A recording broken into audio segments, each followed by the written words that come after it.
Welcome back, ladies and gentlemen. I am Tudo Frank. This training is sponsored by Tudo ICT Academy, where we offer professional training and solutions. And right now, we want to look at how we can analyze this data using pivot charts and pivot table. How can we analyze this record? So we have this record on the screen and we want to analyze it. All we need to do is to highlight this portion from the first column here, but I'm starting with where I have products down to where I got this total. But we're gonna have some issues if we are to analyze this record. So what we need to do is we need to do something about what we got up here. We got from January to June, and we have another January to June. Since we're not going to include this header of sales quantity and amount of sales, we might run into a very serious confusion. So to avoid that, I'll have to come here and type something like Jan AMT, that is amount in January. I just copy that and paste to others. This means amount in February, amount in March, amount in April, May and June. Alright, as it is right now, we don't have any problem because there won't be confusion, right? As in when we are analyzing, there won't be confusion because we have differentiated the months from the amount, as in we have differentiate between sales quantity and amount of sales in terms of the names of this month. So what I need to do right now is to highlight from this portion down to the end. But before you carry out analysis, there is always some questions you need to write down.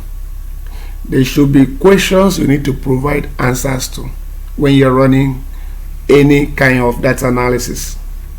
I equally train on data analytics, and my training on data analytics covers a lot of applications like Excel, Tableau, Power BI, SQL, and Python. But in this series, we are looking at accounting software. So even when we are learning data analysis using Excel, pivot chart, and pivot table, we need to understand that in analyzing data, you must write down some questions that you are to provide answers to. Note, data analysis has to do with the process of data collection, data cleaning, data analysis, and visualization. And the purpose of analyzing data is to provide answers to some questions which could help, and those answers could help the organization in making some good decisions that will increase sales and help them in the future. So right now, let's imagine we are to answer the following questions. Number one, we want to find out the best sales agent. I would like to write them down here. Please forgive me. Just 3 questions we have to answer. Number one, best sales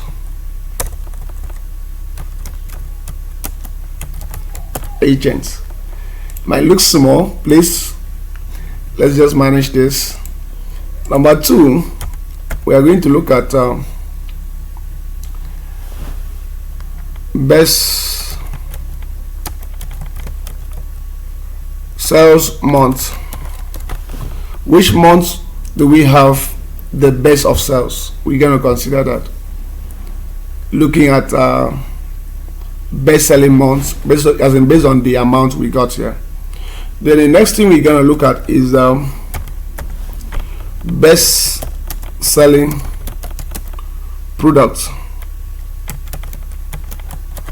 Okay, the best selling agents, the best selling months. Sorry, this should be months, not amounts.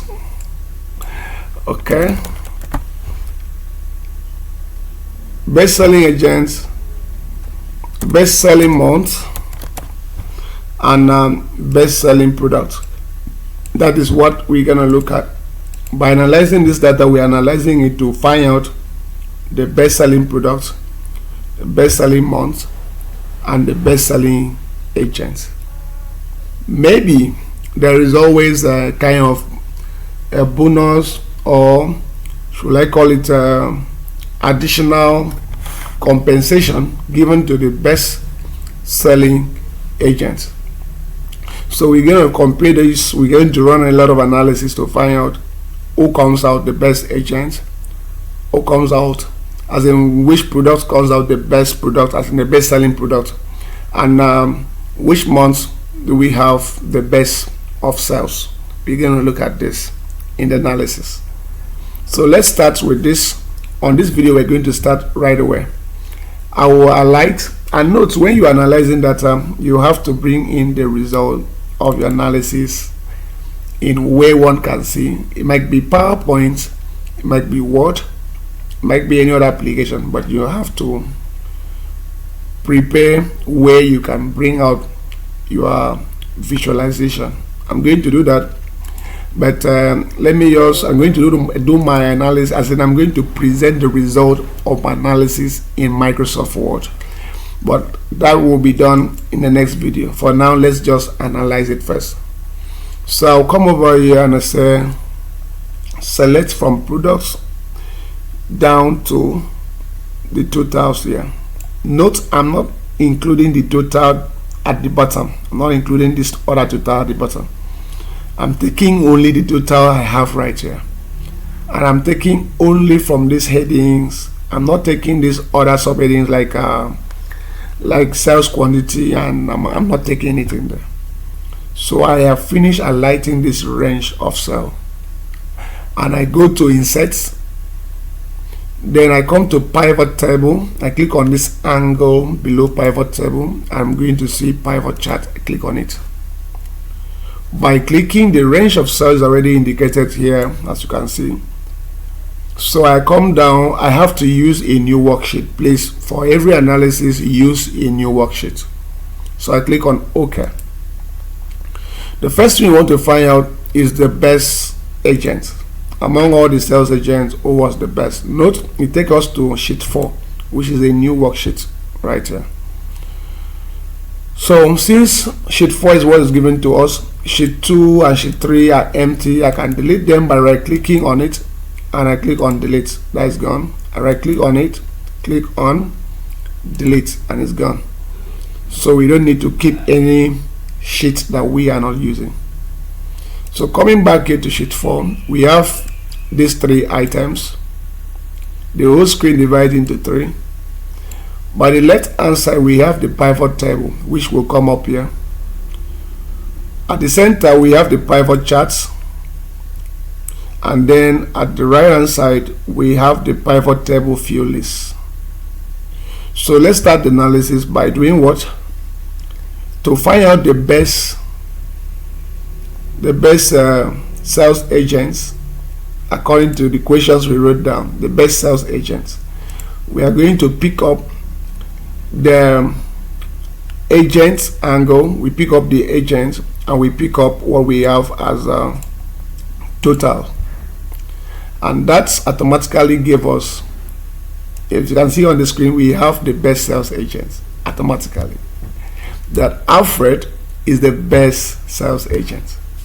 The total amount sold by Alfred is what we got up here, and the amount sold by others, you can see them right here. So these are total sum of sales for each of the sales agent, as you can see here.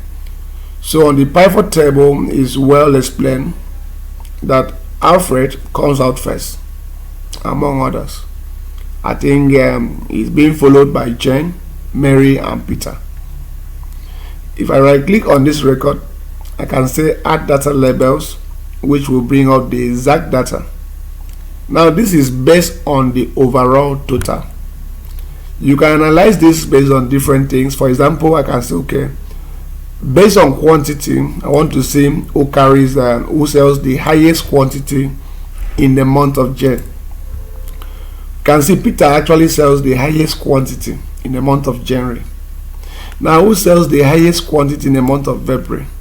It was Mary that have the highest quantity of sales in the month of February.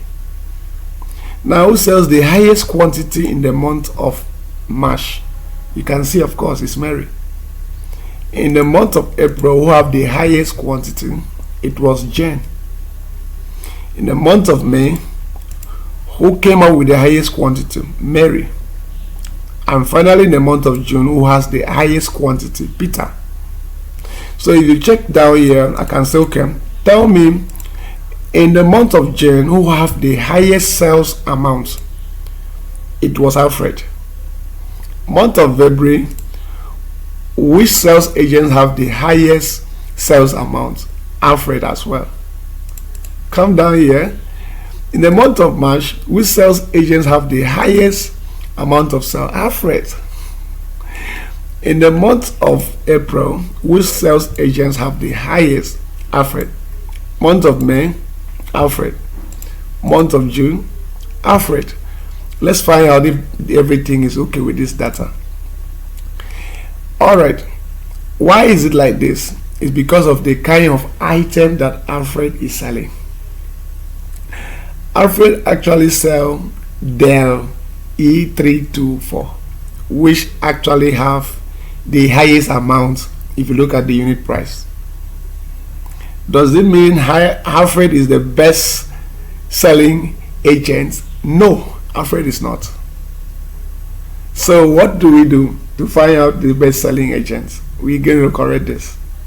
If you give this to Alfred just because he have the highest amount of total, then it is wrong. We have to do the analysis proper.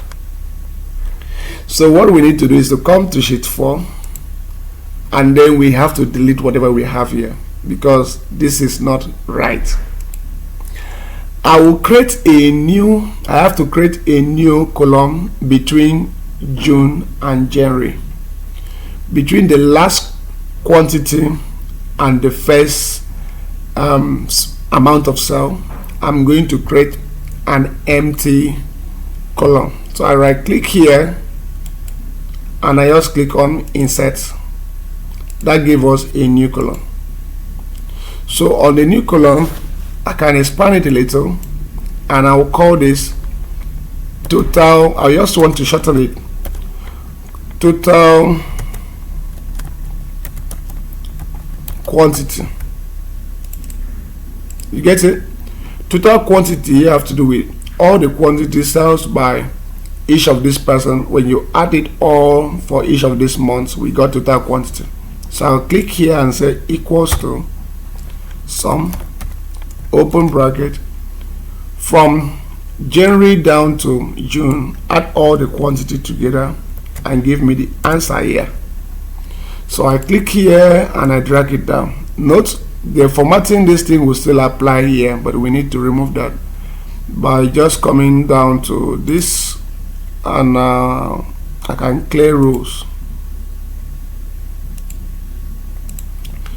and it doesn't affect this. So these are total quantity we got. We will use total quantity to see if we're going to get accurate answer. When you add all the quantity together, you can still get the sum of all the quantity down here. It doesn't matter. So what we need to do is highlight from here. I have to delete sheet 4 because the record we have here cannot give us answer to our first question. So I'm going to select from the product down to total again. Note, as usual, I'm stopping here. I'm not including the total down here nor the headings up here. So I go to insert, pivot table, click on pivot charts here and set OK. That will give us a new sheet. Then here we can get the right answer, because the best agent will be the agents that don't just have the highest amount of total sales, but the agent that have the highest quantity of items she have sold. It is not their fault that they were given items of smaller amount to sell. For example, you cannot judge Peter here because Peter sells items of 350. Each of the item costs 750. So you cannot, there's no way Peter can meet up with someone like Alfred that is selling an item that is about 84,200. So we don't need to be biased. So getting the analysis done proper, what we will use to get the right answer, you just come over here, pick the agent and pick the total quantity sold by that agent, and you see the answer changes. Total amount, total quantity sold by agent is Mary. So Mary should be given the opportunity of becoming the best sell agent of this particular range of data. So for the first half of this year, we can say Mary is the best sales agent because she has the highest quantity. So whether she has the total amount, as in whether the total amount of sales for her is the highest or not, she have delivered more for the company than any other sales agent. So what I need to do is to click on the body of the chart, click on design. I can actually come over here, pick one of these good looking charts down here, and I need to right click on one of the cells and say add data labels. So as you can see, Mary topped the chart with 782 quantity of sales, followed by Peter, who has 682 quantity of sales. And the agent that did not really do well was Jen, because Jen have only 554 in the whole of 6 months. She sells only 554 items. So we have answered the first questions now that says best sales agents. So we can come here and change this title to, I'd like to change the title to sales by agents. So we got this. All right, first question has been answered. In the next video we are going to answer the second question and the third question. Thank you very much. I am Toto Frank. I believe you've learned something great today.